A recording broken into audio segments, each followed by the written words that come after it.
ఛత్తీస్గఢ్ నారాయణపూర్ జిల్లాలో భద్రతా దళాలతో జరిగిన ఎదురుకాల్పుల్లో 27 మంది మావోయిస్టులు మృతి చెందారు. వీరిలో మావోయిస్టు జాతీయ ప్రధాన కార్యదర్శి నంబాల కేశవరావు అలియాస్ బసవరాజు ఉన్నారు.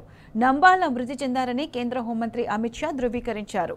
నంబాల కేశవరావును బసవరాజు, కృష్ణ, వినయ్, గంగన్న, బసవరాజు, ప్రకాష్, బిఆర్, ఉమేష్, రాజు, విజయ్, కేశవ్, దారపు నరసింహారెడ్డి, నరసింహ అని పిలిచేవారు.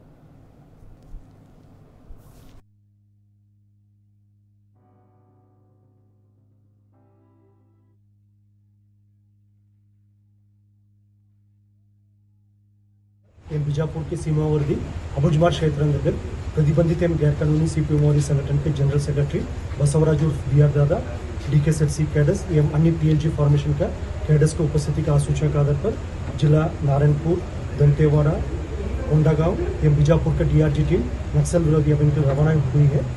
इस दौरान दिनांक 21 मई को प्रातः 7-8 बजे से लेकर अनेक बार डीआरजी टीम से माओवादियों के बीच में मुठभेड़ हुई। मुठभेड़ के पश्चात इलाके के सर्चिंग के दौरान सीपीएमओडी संगठन के जनरल सेक्रेटरी बसवराजू सहित कुल 27 माओवादी कैडर्स का डेड बॉडी सुरक्षा बल द्वारा बरामद की गई थी। घटनास्थल से AK-47 कार्बाइन, SLR, इंसास सहित काफ़ी बड़ी संख्या में आर्म्स एम्युनिशन भी और एक्सप्लोजिव मटेरियल्स भी बरामद हुई और आसपास इलाका में अभी भी सर्चिंग अभियान जारी है। इस मुठभेड़ के दौरान हमारे एक डीआरजी के साथी माओवादियों से बहादुरी से लड़ते हुए वीर गति प्राप्त कर लिया। उनके पार्थिव शरीर को जिला मुख्यालय तक लेने की आवश्यक प्रबंध की जा रही है। इस मुठभेड़ के दौरान हमारा कुछ जवान घायल भी हुआ। उनका बेटर ट्रीटमेंट के लिए उन्हें डिस्ट्रिक्ट हेडक्वार्टर तक लेकर आया गया। శ్రీకాకుళం జిల్లా కోటబొమ్మాలి మండలం జియన్నపేట 1955లో నంబాల కేశవరావు జన్మించారు. నంబాల తండ్రి వాసుదేవరావు టీచర్గా పనిచేశారు. నంబాలకు సోదరుడు, ముగ్గురు సోదరీలు ఉన్నారు. నంబాల కేశవరావు ప్రాథమిక విద్య జియన్నపేటలో జరిగింది. టెక్కలి మండలం తలగాంలో హైస్కూల్ విద్య కొనసాగింది. టెక్కలి జూనియర్ కాలేజీలో ఇంటర్ చదివారు. తర్వాత డిగ్రీ చేశారు. సెకండ్ ఇయర్ చదివే సమయంలో వరంగల్లో RECలో సీటు రావడంతో చేరారు. ఆ సమయంలోనే రాడికల్ విద్యార్థి సంఘం వైపు అడుగులు వేశారు.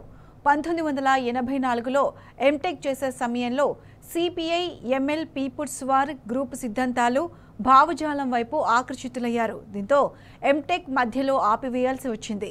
అప్పటి నుంచి 43 ఏళ్ల పాటు అజ్ఞాతంలో ఉన్నారు. ఉద్యమంలో చేరిన తర్వాత గ్రామానికి రాలేదని స్థానికులు చెబుతున్నారు.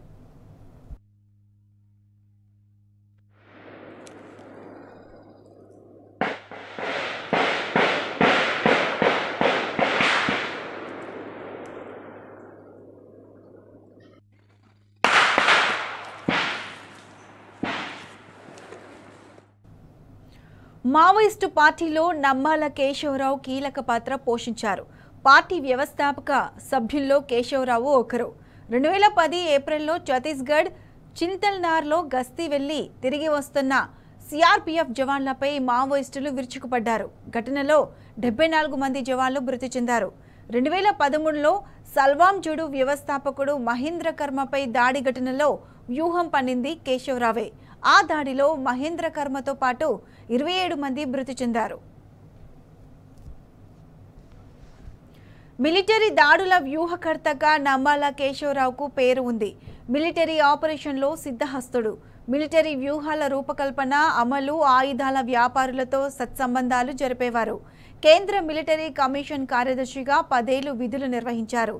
2018లో మావోయిస్టు ప్రధాన కార్యదర్శిగా నంబాల కేశవరావు బాధ్యతలు స్వీకరించారు.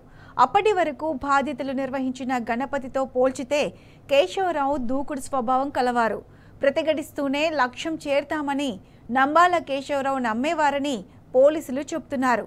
అలిపిరిలో చంద్రబాబుపై జరిగిన క్లైమోర్ మైన్స్ దాడిలో నంబాల కేశవరావు ప్రధాన సూత్రధారి.